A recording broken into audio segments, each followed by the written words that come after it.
Три нови инвестиции ќе се реализираат во три различни градови во државата, и тоа во Охрид, во Битола и во Велес.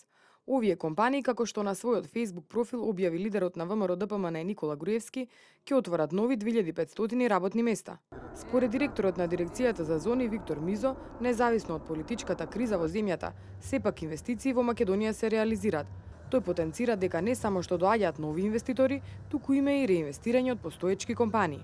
Најголем дел од наш членовите во тимот за привлекување странски инвестиции се концентрираме на носење на инвестиции од производствениот сектор, пред се така наречени гринфилд инвестиции кои имаат најголема додадена вредност.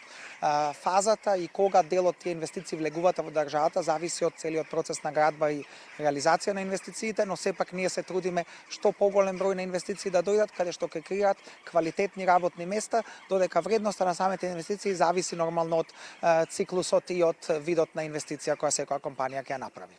Според Мизо, идните потенцијални инвеститори сакаат да слушнат од веќе постоечките дали и на кој начин политичката криза може да влие врз нивното работење. Тој потенцира дека кај некои инвеститори процесот на одлучување е пролонгиран, но очекува дека после изборите закажани за декември годинава ќе може да се сконцентрираат на привлекување на странски инвестиции. Народната банка на Македонија во последниот извештај објави дека приливот на странски инвестиции во првите 7 месеци годинава достигна 171 милиони евра, што е за 12,2 милиони евра повеќе споредено со истиот период минатата година. Само во јули во земјата влегол странски капитал во вредност од 27,4 милиони евра.